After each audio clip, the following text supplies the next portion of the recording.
All right, listen to this. Imagine being trapped in a time loop, living the same day over and over for 1,000 years. That's not a superpower. That's a total nightmare. But our boy, he didn't just endure it, he mastered it. And now that the loop is finally broken, he walks out with 1,000 years of skills and a system to control time. This dude isn't just surviving, he's about to own the world. All right, back to the present day. Our boy runs into a real piece of work. This queen, Li Ruobing, starts dropping lore about her crazy ex who framed her just to get with her. And her genius solution?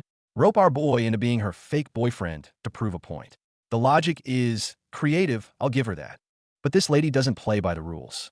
One second, she's proposing a deal. The next, she's got a gun to his head, trying to test his nerve.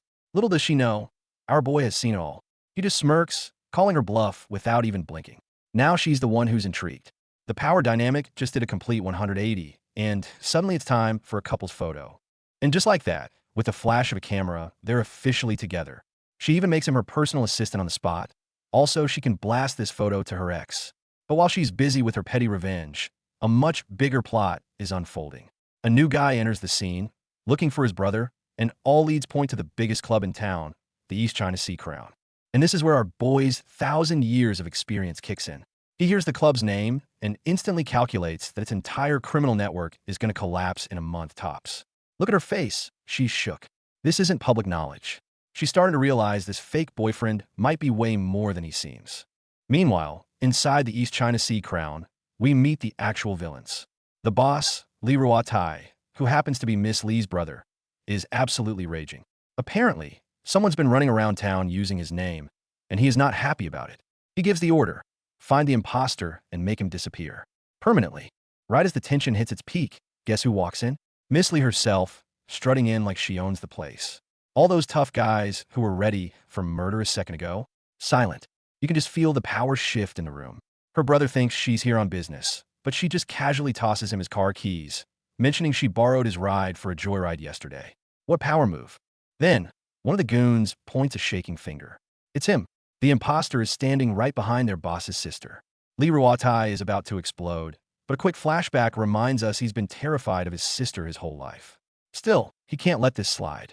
He points at our boy, ready to expose him in front of everyone, but he can't even get the words out because his sister grabs him by the ear and announces to the whole room, "Meet my new boyfriend." The record scratch is deafening. Look at their faces. Total shock. The brother is completely bewildered, asking if this is another one of her fake boyfriend tricks. Oh, buddy, you have no idea who you're dealing with. After shutting her brother down, they step aside for a private chat. She's still trying to figure him out, but our boy has completely flipped the script. He's the one in control now, even taunting her about being scared of her ex. Look at that smirk. And one glance at her brother's stunned face says it all. They're the new top dog in this family, and it's our boy. All right, quick ad break from our sponsors. Just kidding. Let's skip this and get right back to the action. Meanwhile, Li Ruotai's brain has completely short-circuited. He's having a full-blown meltdown, imagining the worst-case scenario. Is my sister pregnant? Is it this guy's kid? The dude is spiraling. And his sister? She's just thinking, he's actually not bad looking. The contrast is hilarious. The protective brother mode is fully activated. He's convinced our boy is some kind of master scammer preying on his sister. Love makes people blind, he thinks, and he's going to be the one to save her. The family drama is about to escalate. So, Li Ruotai confronts him, accusing him of cheating on his sister already. But our boy doesn't even flinch. He calmly explains he was actually saving that other girl, who happens to be the daughter of a massive biopharma giant. He spells out how catastrophic it would be to mess with her family. The brother is just stunned into silence. He's playing checkers while our boy is playing 5D chess. Seeing that the emotional attacks aren't working, Wu Chun and his new girlfriend switch tactics. They drop the bomb. The higher-ups are about to raid his club.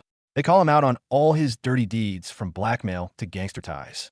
He tries to deny it, claiming he covered his tracks, but his own sister shuts him down immediately. He's cornered.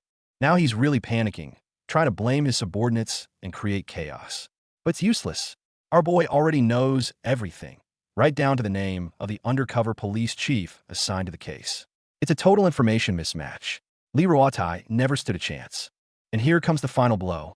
Our boy calmly writes down a list of names. Every single undercover agent planted in the club, from the janitors to the security guards. Li Ruotai sees the list, and his soul just leaves his body. He's been completely exposed. He screams for his men to grab their weapons, but it's far too late. His sister just smirks. She knew all along. Our boy leans back, completely relaxed, watching this supposed crime boss have a complete breakdown. He holds up the list that could destroy him and casually asks, "So, tell me, how much are you willing to pay to get out of this?" The absolute confidence, the sheer dominance, it's epic. Lee Ruotai completely snaps. He smashes his camera, screaming in frustration. He's trapped. The cops have evidence, his key people are gone. It's over. Wu Chun just watches him, stone-faced, and lays out the final choice. Cooperate and walk away safe, or fight it and go to prison. It's not really a choice, it's a surrender. Faced with absolute defeat, Lee Ruotai finally gives in. He's ready to do whatever it takes. But our boy doesn't want money or power. He looks at the broken man before him, smiles, and says, "Apologize to me, and I'll fix everything." He didn't just beat him, he broke his pride. What an absolute savage.